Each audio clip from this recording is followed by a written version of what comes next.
listeners, sorry for the lack of recent activity at this channel. I've been quite sick recently and I'm still a little bit sick. And I've also been very busy preparing for some fairly major changes in my life that are about to happen. So I have two big pieces of information to tell all of my listeners. The first is that very soon I'm leaving Taiwan and I'm moving back to live in Australia with my family. The second is that I'm closing this channel. This will be the last video that I make at this channel, and by the time that I upload this, I will also have removed all of the other videos at the channel. However, I'm not disappearing as such. I have created a new channel, although as of recording this video, I have not recorded or uploaded any material for that new channel. And I probably won't do so for some time yet due to the move and settling back into Australia and so on. But let me go into each of these points in a little bit more detail. By the time that I leave Taiwan, I will have been here for 10 years and 8 months exactly. I essentially spent my 30s in Taiwan, and a lot has happened in that time. It's amazing how when you're coming to the end of something, the memories come flooding back. There are all sorts of things that I haven't thought about, people I haven't thought about, and so on, for years and years here, and they've all just been coming back over the past couple of weeks. But I won't go into all of the details there. Regardless, it's time to leave though, and I have felt this way for quite some time. And there are a few reasons for leaving Taiwan. The first reason for leaving Taiwan is actually quite simple and obvious, and that is that I'm not Taiwanese, and I'll never be Taiwanese, and as such I'll never fit in here. And I have felt that I've never really fitted in here, be it with the locals, some of them good, some of them bad, most just radically different, or also with other expats, most of them downright stupid and degenerate, not all, but most of them. So this reason of not fitting in would be reason enough to leave. Another reason to leave is that I try to put myself in situations where I feel that I'm going to progress or grow in some way, that I'm learning something. For the past couple of years at least, I have not really found that to be the case here. There have certainly been some ways in which I have grown. I've learned a lot through this YouTube channel, for instance. But those are not directly related to, let alone dependent upon Taiwan. They're things that could have been done anywhere. In many ways, I think that Taiwan and certain people here have both been a drag upon me for quite some time. At some point last year, that is 2017, the scales finally tipped in the wrong direction, and I realized that it was time to leave. I had known for a while that it would only be a matter of time before I departed, but I thought that I would be here for probably a couple more years, 2 or 3 more years, I'm not sure exactly. But I really came to the realization last year that I needed to leave. And I might have left sooner, except that there has been quite a bit of bureaucracy involved in sending our 2 dogs to Australia. And this is a process that we will not complete until the last few days before departing Taiwan. There are all sorts of checks and certificates and so on that they need to get. And that's been quite a lengthy process. Regardless, I think that when one gets to the point where it feels that stagnation is setting in, or worse, that one is going backwards, it's time to reassess the situation and potentially even move on. And that's what I've done. The final reason for leaving relates to family, which is a topic of which I have become increasingly aware over recent years. There's no single element here, but rather a confluence of factors, which I shall outline now. The most basic fact is that my parents are getting old, and they're not in such great health anymore. In particular, my mother had a stroke a few years ago, and although she largely recovered in the year or whatever it was afterwards, I have noticed that she has really declined. The next factor is that my sister died from cancer about 1.5 years ago, and although she and I were not particularly close, and she was also not close to my parents, my mother took it particularly badly, as you can well imagine. now, in terms of the future generations, I and my children are all that my mother has. I don't know how long my parents have left. It could be a short time or it could be decades. But I would like to be around them more. Following on from that, I would like my parents and my children to know each other more. And there's no real way to do that except to be in close physical proximity. Sure, my kids, or my eldest son, should I say, the youngest one doesn't speak yet, but my eldest son, he talks to my parents on the phone, and he's met them a few times and so on. But really, you can't fake this. You have to be in close physical proximity. Additionally, I don't think that Taiwan is a great place to raise kids. Australia certainly has its own set of issues, but most of those are psychological, and I think that they can be mitigated to some extent. That's certainly what I hope to do. In Taiwan, however, a lot of the issues spring from physical issues, most often those regarding the high population density and the terrible urban planning here. Yet, such issues still exist even in supposedly rural areas. We lived in a fairly remote part of Taiwan for about 6 years in various towns in a particular region of only a few thousand people each.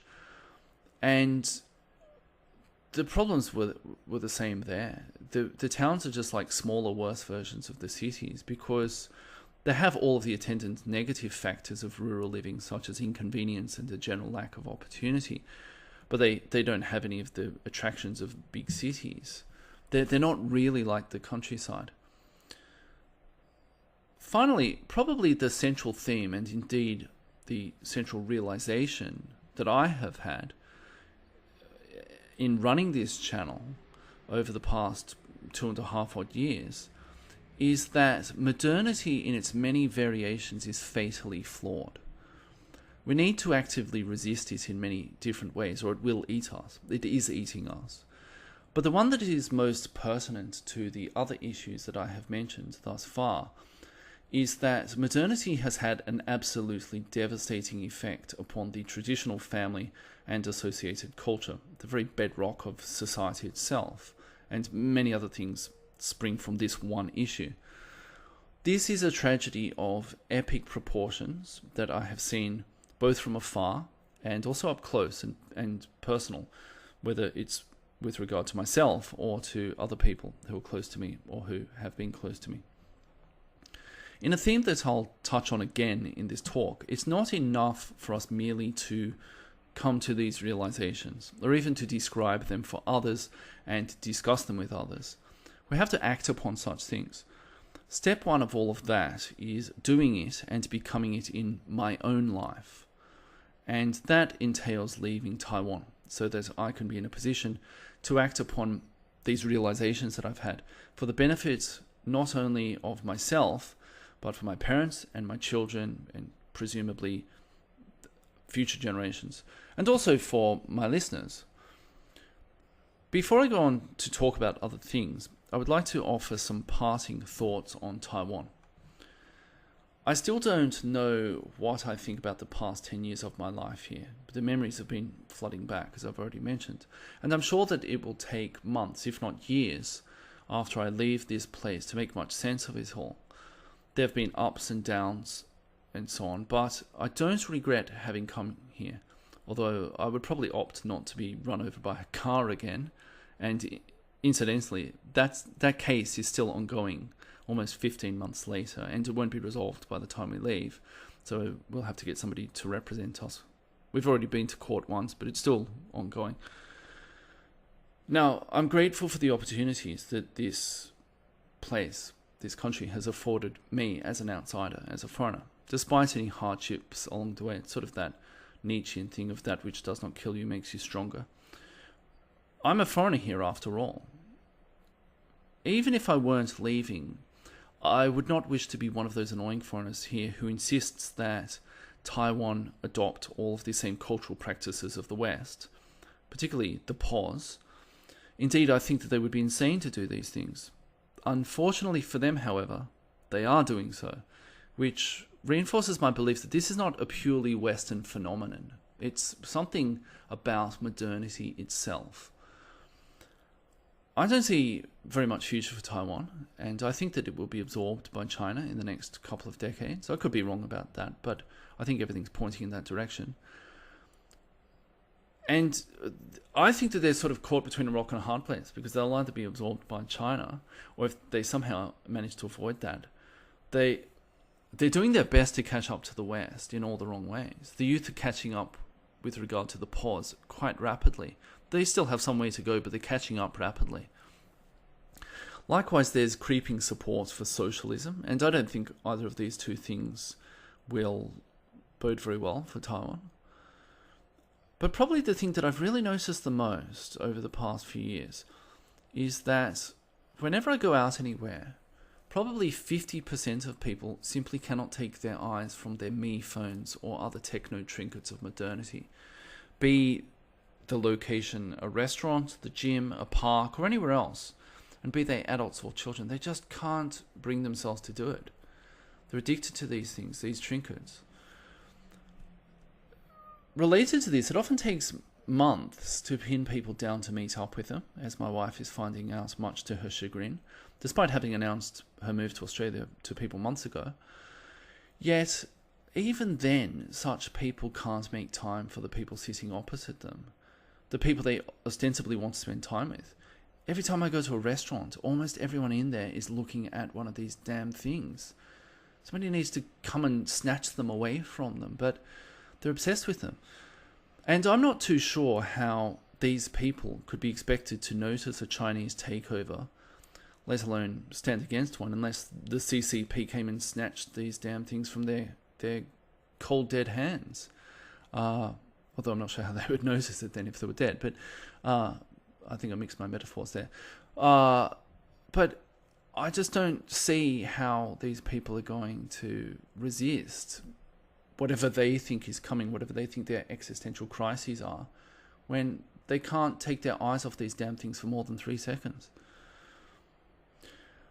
But that's about all that I'll say about Taiwan, because soon my part of the story of this country will end.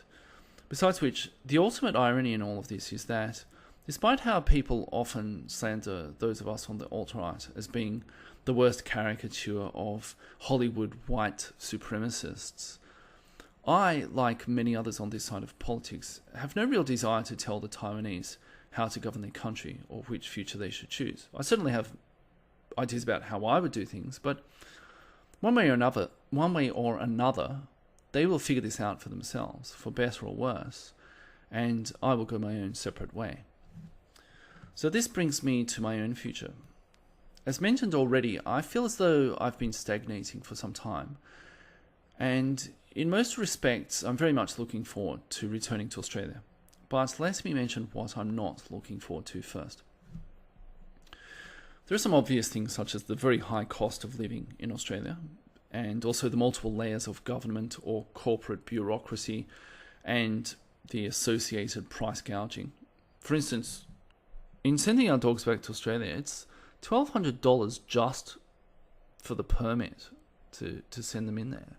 And there are all sorts of other costs involved as well. Another cost is they charge $60 to supposedly spend half an hour, which will probably only be 5 to 10 minutes, looking at the paperwork. So they're going to charge $60 for, say, 5 minutes work, but they say it's half an hour. But even still, that works out to be $120 an hour. Now, the office minions who would do that kind of thing, do they get paid anywhere remotely close to half that? Probably not. They'd get a quarter of that if they're lucky. So why the cost? Well, because it's a monopoly, so they can charge what they like. However, the thing that appeals to me the least, in returning to Australia, is not even so much the creeping power of the state in micromanaging people's lives and gouging them and all of that sort of thing, but rather, or additionally, the cheerleaders for such things, the culture warriors, the bien pensant middle-class minions of the cathedral, and all of the rest of it, the people who actually regard the news seriously, and you name it, you can paint the picture yourself. I'm probably going to disassociate myself from anyone who inexplicably drops the word Trump, as in Donald Trump, into an unrelated conversation for virtue signaling purposes. In this vein, I was out at a restaurant recently, and I overheard a Canadian businessman come into the restaurant, and he was with a party of Taiwanese. He started asking sort of noob questions about Taiwan. So that's why I figured that he was just there on business. About 5 minutes into his conversation with these locals, he began moaning his guts out about Trump. And this continued for probably another 10 to 15 minutes. He sort of ticked all the boxes about Trump. I can't remember whether he was talking about Russia or not. That may have been something else recently. But he pretty much ticked all of the boxes. And aside from the sort of comic value of salt mining in some regards, it's all too tedious. It seems now that whether it's Trump or anything else, every single event is an opportunity for someone to complain about colonialism, hate speech, or some other nonsense. And my only saving grace is that perhaps I won't experience all of this, at least not to the same extent, because I won't be living in the epicenter of the pause in Australia, in Melbourne. So hopefully I'll avoid a fair amount of this idiocy. One can hope, at least. Other than that, I'm actually really looking forward to going back. I'm really looking forward to having space and peace and quiet. I'm looking forward to seeing beautiful things around me, the countryside and so on, and being able to go out into nature. I'm looking forward to being able to work on projects that I have found difficult here in Taiwan for various reasons. I suspect that a lot of the reason that I have so frequently been sick in Taiwan for the past years is because of general lifestyle issues here. Some of these are my own fault, and I certainly need to work on those myself. But some are simply bound up in the nature of this place. For example, pollution and the general hectic, stressful way of living that's omnipresent in Taiwan. Further to this, it's always really difficult even just to record here because of either having my family in very close proximity, they're not here at the moment, or just because of general noise pollution outside. I've actually had multiple goes at recording this talk, not only over the past week and a half or something like that, but also just today. I think this is the fourth time I've recorded this or got partway through recording it because of the noise pollution outside. It's insane. The people have car rallies here. I don't know what they're doing, and there's just a ton of noise all the time, and I'm not sure to what extent it carries over onto the recording. But I can hear it, and it's really distracting to me as I'm trying to talk.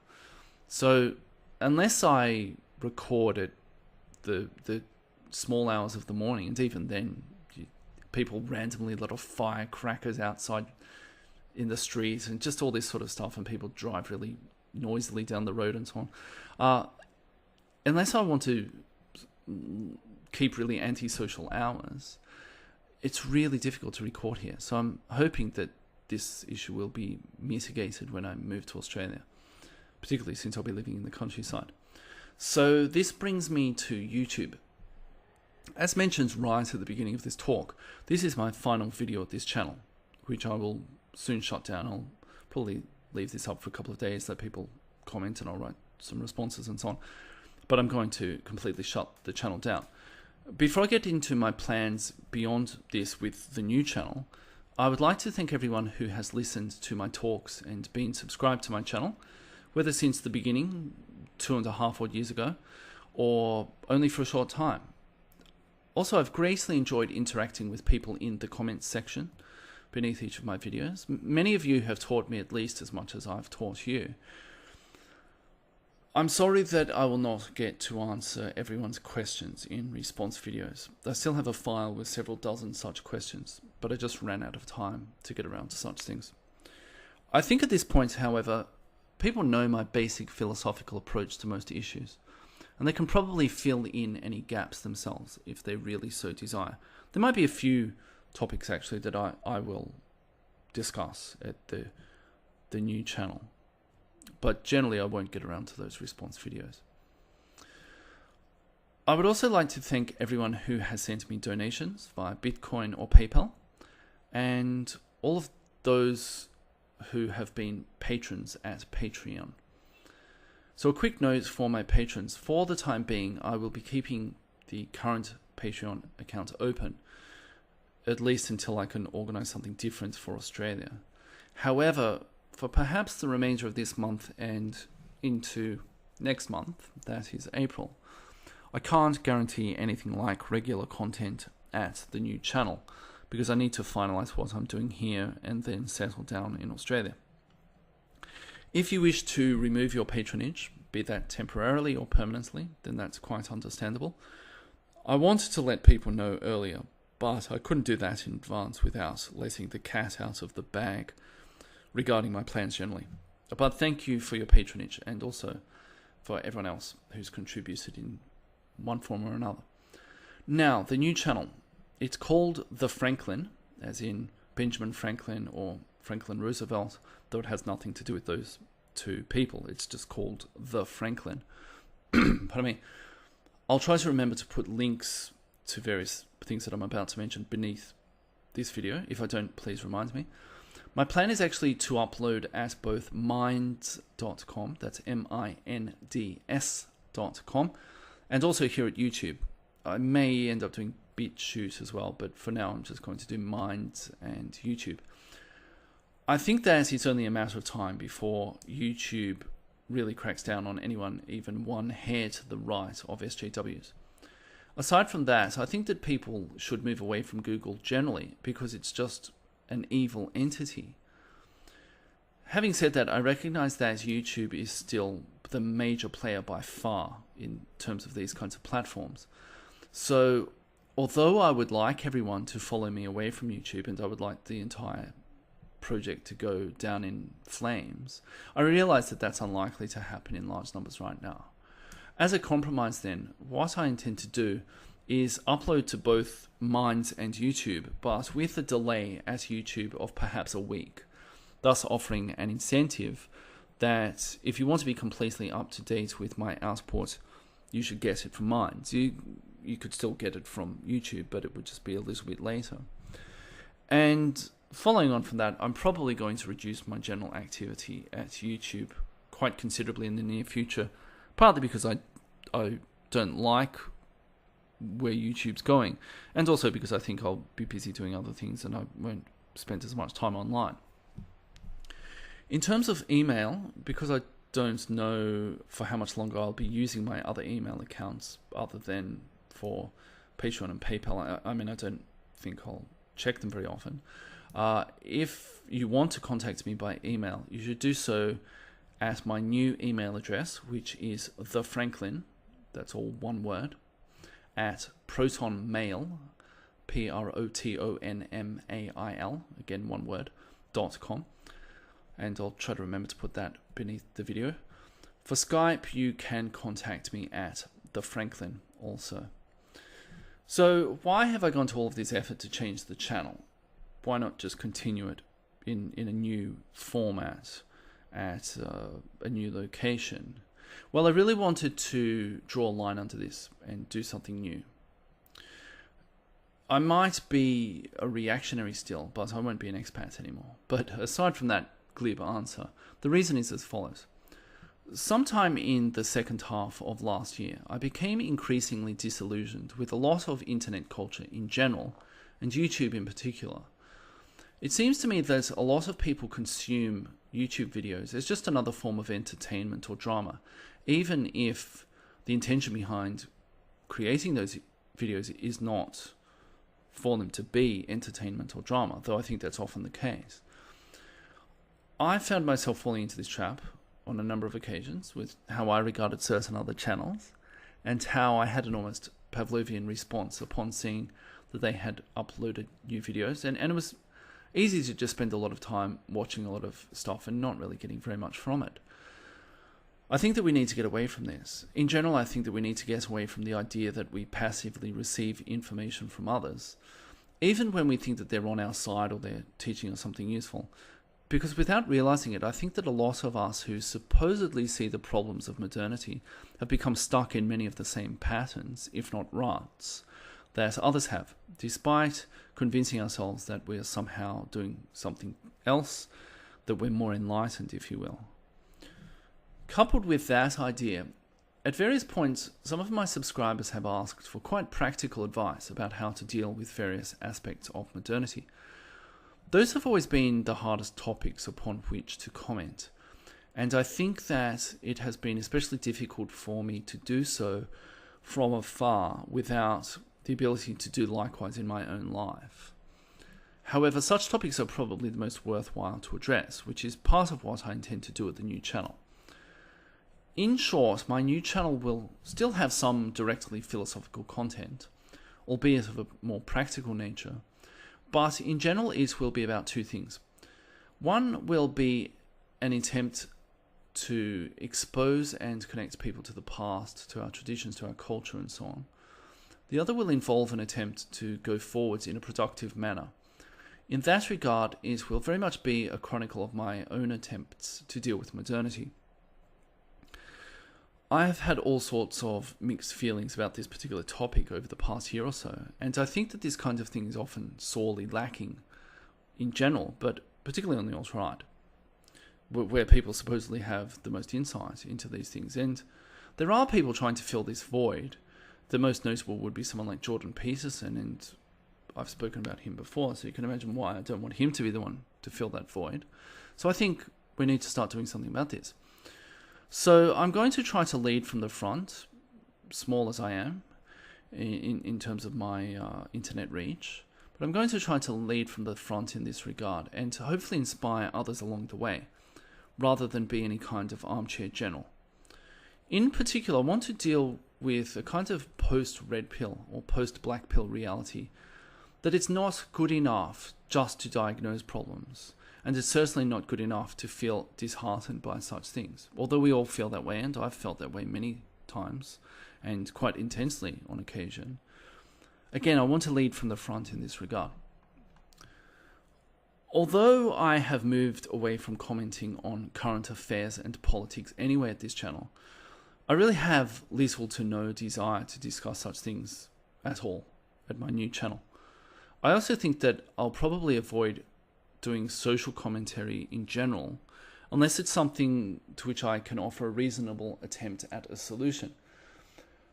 Again, this is because I don't think that it's particularly productive for either myself or others to dwell on such things as current affairs or social analysis, unless the people concerned are new to the kind of insight that they can only get on the dissident right. Otherwise, I think it's a bit of a hamster wheel for people. Because for the rest of us, there are severe diminishing returns. There comes a point where how many videos can you watch on a particular topic? How many things can you read on a particular topic? You get diminishing returns. And I would even suggest that there are negative returns in the form of blackpilling and so on. At best, this is merely outrage porn. At worst, it's blackpilling and debilitating, and I think we need to get away from that. Additionally, rather than just being audio-based, I'm hoping to add pictures and possibly even some video content of one form or another to the channel. I have included some graphics in the past, charts and graphs and things like that. I probably won't do that kind of thing so much because those are really labor-intensive. But I hope to include more images and possibly video content as well. At this point, I have quite a few ideas, and I think that I will have more time, space, and quiet to be able to fully explore them. As mentioned, however, the next month or so is probably going to be a bit hectic. But I'm quite excited about the new ideas that I have, and I hope that you will be excited enough to join me. I realize I'll probably lose quite a few subscribers because a lot of people are quite casual. But nevertheless, I hope that the core of my subscribers will follow me to this new stage of things. Until then, whether just now or for the entire past 2.5 years, thank you for listening.